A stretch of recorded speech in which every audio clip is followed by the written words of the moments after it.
Olá, bem-vindos a mais uma aula da série de português fácil e descomplicada. Hoje nós vamos falar de um assunto que foi muito pedido pelos meus amigos, colocação pronominal.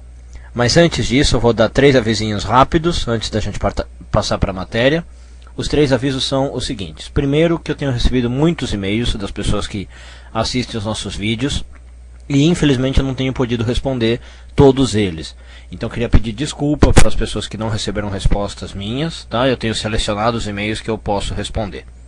A segunda coisa é que agora um dos meus alunos criou uma comunidade sobre a nossa série de vídeos, tá? Criou uma comunidade para mim. Vocês podem entrar, procurem lá no Orkut pelo meu nome, Diego Raigorodsky. Vocês vão ver tanto o meu perfil quanto a comunidade dos vídeos. Se vocês quiserem entrar, debaterem, criarem tópicos, tirarem dúvidas por lá, serão muito bem-vindos. E por último, a última coisa que eu queria falar é para vocês me ajudarem se inscrevendo aqui no YouTube, tá? Porque desse jeito a gente sai assim numa dupla vantagem, na verdade. Eu ganho mais espaço no YouTube para colocar os vídeos, né? Então posso fazer mais vídeos para vocês e ajudar vocês. E vocês se inscrevendo também ficam sempre atualizados em relação ao conteúdo que eu for postando aqui. Vocês sempre recebem uma notificação cada vez que um vídeo sair. Então se você ainda não se inscreveu, eu peço que por favor você clique no botãozinho aí do lado na página e se inscreva, tá? Não dói nada, não custa nada e todo mundo sai ganhando. Bom, então dito isso, vamos lá. Qual é a manha para a colocação pronominal? Primeiro a gente precisa saber que a colocação pronominal vai afetar os seguintes pronomes. Os pronomes que estão aí na sua tela a partir de agora. Os pronomes me, te, se, lhe, lhes, o, a, os, as, nos e vos. Então esses pronomes eles têm 3 posições básicas em que eles podem aparecer com relação ao verbo.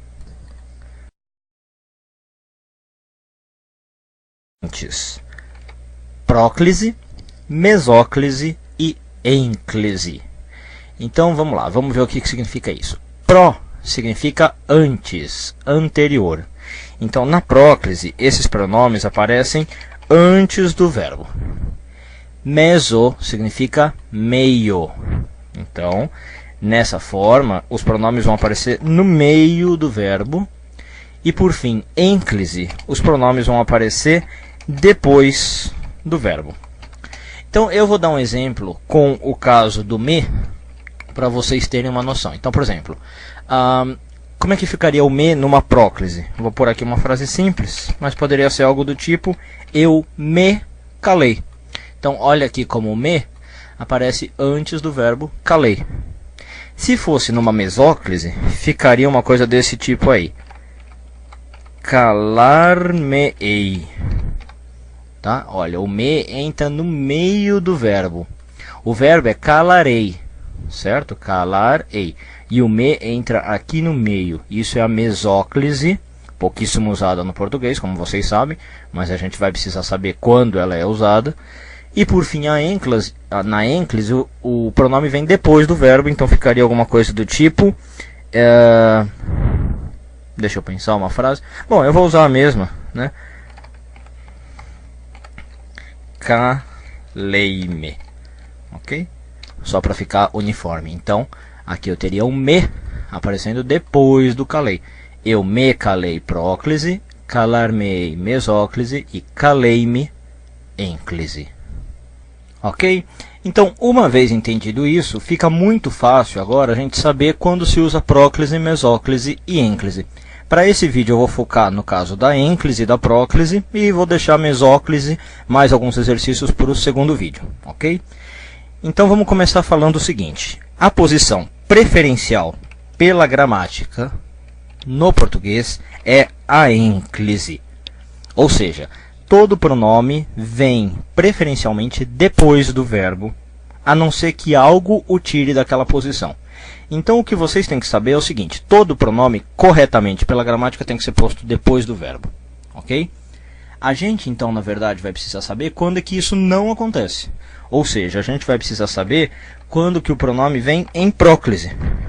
Você não precisa saber quando o pronome vem em ênclise, porque ele vem sempre em ênclise. Você só precisa saber dos casos em que ele vem em próclise.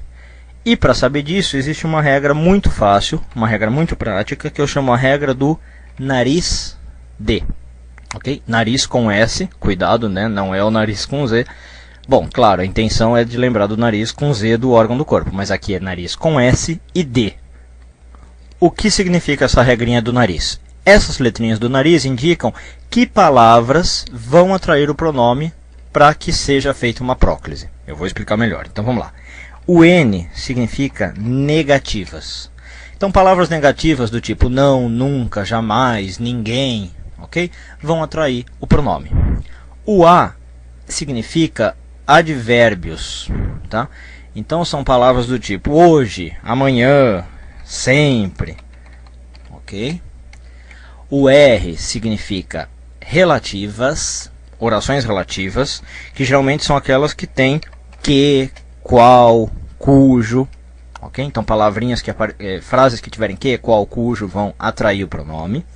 O I é de indefinidos, então são termos do tipo tudo, nada, nenhum, algum, ok? Esses indefinidos. O S significa duas coisas, significa sujeitos, tá? Sujeitos atraem pronome, e significa também subordinadas. Se você não souber muito bem o que é subordinada, olhe o nosso vídeo de análise sintática que você entende. Mas as subordinadas são aquelas que têm conjunções, né? Então, vai ter um mas, vai ter um embora, conforme, à medida que, né? Coisas desse tipo. E por fim, o D, que é o final do nariz, é de demonstrativos. Então, palavras do tipo esse, essa, estes, essas, aqueles, ok? Então, vamos ver um exemplo de cada um para ficar mais fácil, como se aplica a regra do nariz. Olha, eu preparei aqui umas frasezinhas. Por exemplo, não se meta nesse assunto. Perceba que o não trouxe o pronome se para perto de si, para a posição de próclise, e não se diz não meta-se nesse assunto, porque o não é uma negativa, né, do nariz e traz o se para cá.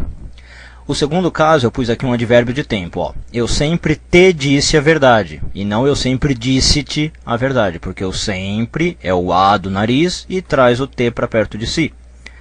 Depois, no caso de relativo, eu pus um exemplo com que. Não acredite no jornal que lhe deram, e não acredito no jornal que deram-lhe, porque a relativa que atrai o lhe para si. Fica próclise. Vale o mesmo para quem, cujo, ok? Depois, no caso de indefinido, eu pus o alguém. Alguém se safou dessa, e não alguém safou-se. Okay? O alguém é o indefinido, é o i do nariz, e traz para si o pronome. Então, alguém se safou. Poderia ser ninguém se safou, também é um indefinido.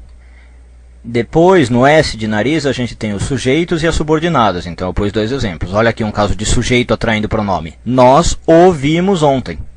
Okay? O nós é um sujeito, traz o. E no caso de subordinada, eu fiz aqui uma subordinada com embora, uma subordinada adversativa.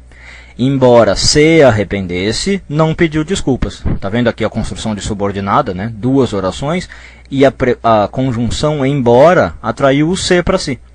Não é certo falar embora arrependesse, se não pediu desculpas. O embora atrai para si por ser uma subordinada, é o S do nariz. E por fim, a regrinha é nariz D, né? O D de demonstrativo está aqui no último caso. Este me parece melhor do que aquele.